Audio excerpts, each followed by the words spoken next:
My dear Fanny, I'm sorry to hear by your letter of the 10th that your little girl has been so ill. I hope she has got quite well before this.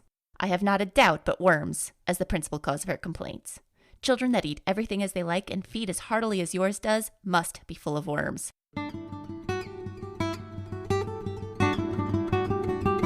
Hello, my name is Kathryn Gehred, and that was an excerpt from a letter written by Martha Washington. I am very excited to introduce my new project, Your Most Obedient and Humble Servant, a women's history podcast where I feature the kinds of 18th and early 19th century women's letters that don't always make it into the history books.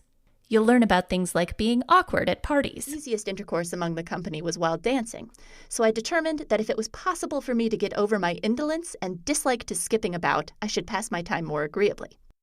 But a great difficulty now presented itself.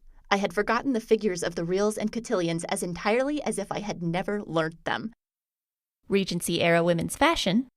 And when we went to dress, there was such breaking of strings and snapping of laces, such pulling and pinching and pinning, and so many concealments to make, and so much time consumed in these various operations that I almost cried with vexation. Virginia was the best of the two, and her shoulders kept popping from under her corsets and petticoats, so that by the end of the evening she was almost undressed. And of course, you'll hear some pretty scandalous gossip. We live in an age of discovery.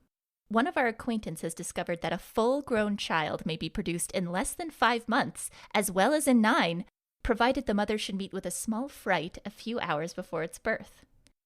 In every episode, I discuss a different letter with a different public history professional, so you'll get a variety of perspectives and insights into a surprising number of topics. I like that she frames it as, they just won't pay their debts. They just won't do it, guys. It's not that they don't have any money. Sorry, I get really heated about this perspective on Shays Rebellion.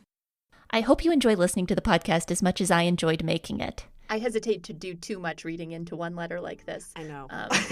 And yet I love to do it. And I am, as ever, with my sincerest regards, your most obedient and humble servant.